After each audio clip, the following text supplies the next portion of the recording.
नमस्कार दोस्तों, जैसा कि हम लोग जानते हैं भारत में पूंजीवाद सामंतवाद के अलावा एक और क्लेश है जातिवाद, जिसको मनुवादियों द्वारा बनाया गया है।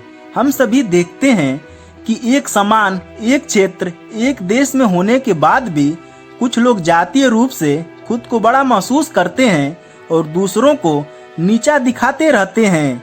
कुछ लोग शैक्षणिक, सामाजिक, आर्थिक रूप से आगे हैं तो कुछ लोग पीछे हैं। जो पीछे हैं वह क्यों पीछे हैं यह बहुत कम लोग जानते हैं। आखिर क्या कारण था कि वह पीछे रह गए? क्या उन्हें जानबूझकर षड्यंत्रकारियों ने पीछे कर दिया या वह खुद से पीछे रह गए? इन प्रश्नों के उत्तर बाबा साहब जान गए थे और उन्होंने डिक्टेट भी किया कि इन सब की जड़ एक किताब है जिसका नाम है मनुस्मृति। और फिर उस मनुस्मृति को 25 दिसंबर 1927 में उन्होंने सार्वजनिक रूप से दहन किया। आज का वीडियो अंतिम तक देखें। यह वीडियो से कुछ ऐसे रहस्य से पर्दा उठेगा जिससे भारत की लगभग 90% से ज्यादा पब्लिक अभी भी अनजान है। दरअसल मनुस्मृति भारतीयों को मानसिक, शैक्षणिक और आर्थिक रूप से गुलाम बनाने की साजिश है। यूं तो मनुस्मृति में शूद्रों को गुलाम बनाने, उत्पीड़न करने की बात सभी जानते हैं, लेकिन यह बहुत कम लोग जानते हैं कि मनुस्मृति का शूद्र भारत का पिछड़ा वर्ग है। आज के SC ST के लिए मनुस्मृति में अत्यंत शब्द इस्तेमाल हुआ है। ब्राह्मणवाद में अत्यंत को हमेशा ही शहरों से बाहर रखा गया। उन्हें किसी भी अपने क्रियाकलाप में सम्मिलित नहीं किया गया, जबकि मनुस्मृति का शूद्र जो कि पिछड़ा वर्ग है हमेशा उत्पीड़न का शिकार होता रहा और आज भी वह अन्य वर्गों की तुलना में काफी पीछे हैं। जबकि कुछ ऐसे ठेकेदार समाज में घूम रहे हैं जो मनुस्मृति को अभी भी समर्थन दे रहे हैं और बोल रहे हैं यह भारत का संविधान है और उनके ऋषि मुनियों का संविधान है, जो कि पूरी तरह से षड्यंत्र का हिस्सा है। यूं तो भारत में 28 से 30% SC ST, जबकि शूद्र जो कि पिछड़ा वर्ग है वह 60% के करीब है। फिर यहाँ पर प्रश्न यह उठता है कि इतनी बड़ी आबादी को मुट्ठी भर लोगों ने मनुस्मृति के माध्यम से कैसे गुलाम बना लिया? दरअसल गुलाम बनाने के लिए कुछ षड्यंत्र की जरूरत होती है और इस षड्यंत्र का नाम है मनुस्मृति। शूद्रों को गुलाम बनाने के लिए मनुस्मृति में पहले उनके आत्मसम्मान को गिराया गया, फिर उन्हें शिक्षा के अधिकार से रोका गया, फिर उनकी आर्थिक यानी कि धन रखने नहीं दिया गया और फिर उन्हें सामाजिक रूप से लाचार बना दिया गया।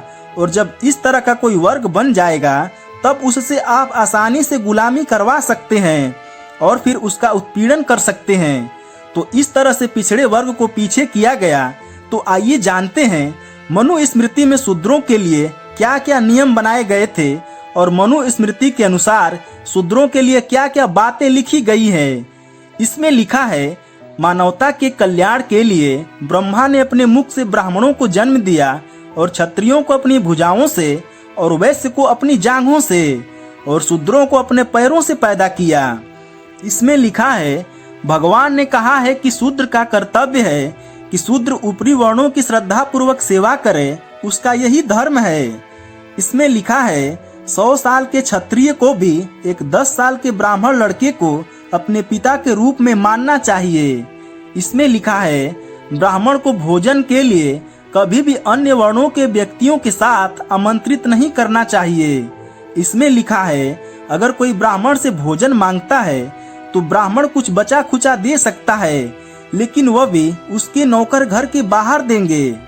इसमें लिखा है, वह जो शूद्र विद्यार्थियों को निर्देश देता है या वह जिसका शिक्षक एक शूद्र है वह श्राद्ध में आमंत्रित होने के लिए अयोग्य हो जाएगा। इसमें लिखा है, एक शूद्र शिक्षा प्राप्त करने के लिए अयोग्य है। इसमें लिखा है, ऊपरी वर्ण शूद्र को शिक्षा या सलाह न दें। यह आवश्यक नहीं है कि शूद्र को नियमों संहिताओं का पता होना चाहिए और इसलिए उन्हें पढ़ाने की भी आवश्यकता नहीं है। जो इसका उल्लंघन करेगा वह नरक में जाएगा। इसमें लिखा है, एक ब्राह्मण को ऐसे देश में न रहने दें जहाँ का शासक शूद्र हो। इसमें लिखा है, शूद्रों की उपस्थिति में वेदों को कभी नहीं पढ़ना चाहिए। इसमें लिखा है, जिस देश में ब्राह्मण नहीं है या जहाँ ब्राह्मण खुश नहीं है वह देश तबाह हो जाएगा। सिर्फ एक ब्राह्मण सभ्य होता है, इसलिए वह न्यायाधीश के रूप में कार्य कर सकता है, लेकिन शूद्र कभी ऐसा नहीं कर सकता। इसमें लिखा है, एक राजा जिसके साम्राज्य में शूद्र कानून का पालन कराए, वह साम्राज्य दलदल में गाय की तरह डूब जाएगा। अगर कोई ब्राह्मण को गुलाम बनाने की कोशिश करता है तो उस पर 600 पड़ का जुर्माना लगाना चाहिए।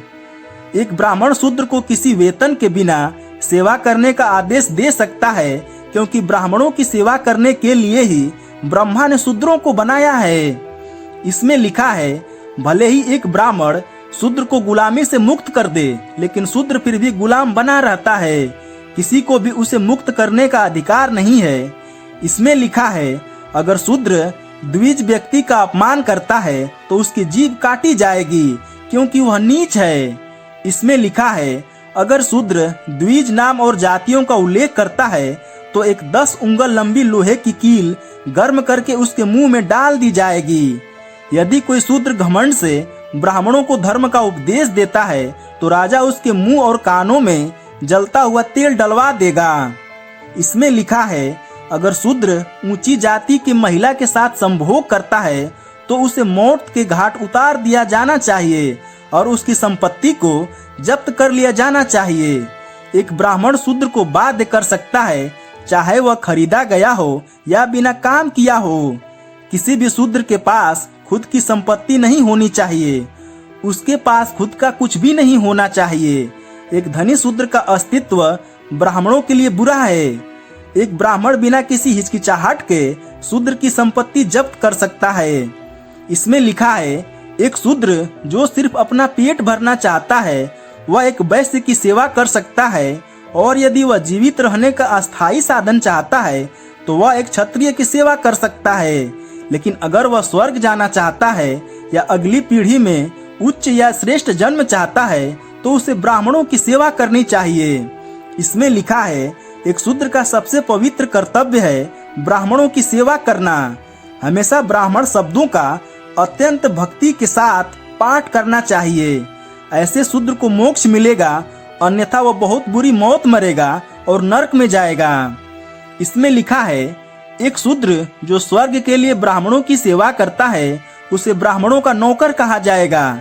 शूद्रों का सबसे बड़ा काम सिर्फ ब्राह्मणों की सेवा करना है। इसके अलावा वह जो भी करेगा उसे उसका कोई फल नहीं मिलेगा। ब्राह्मण शूद्रों को बचा हुआ भोजन, पुराने फटे कपड़े, खराब अनाज, पुराने बर्तन दे सकता है। शूद्र जरा सा भी धन संग्रह नहीं कर सकता, भले ही उसके पास इसे बनाने की शक्ति हो, क्योंकि एक अमीर आदमी गर्व करता है जिससे ब्राह्मणों को तकलीफ होती है। इसमें लिखा है, शूद्र किसी अन्य वर्ण में शादी नहीं कर सकता। ब्राह्मण के नाम का पहला भाग शुभ संकेत देता है। एक क्षत्रिय के नाम का पहला भाग सत्ता से जुड़ा हुआ है और एक वैश्य के नाम का पहला भाग धन के साथ जुड़ा हुआ है, लेकिन एक शूद्र व्यक्ति का नाम अपमान के साथ जुड़ा हुआ है। दोस्तों, शूद्रों के लिए बनाए गए शर्मनाक कानून वाली घटिया किताब को तो जला देना चाहिए। आप लोगों को यह वीडियो कैसी लगी कमेंट करके बताइएगा, और वीडियो को लाइक व शेयर कर दीजिएगा, और चैनल पर नए हैं तो चैनल को सब्सक्राइब कर दीजिएगा।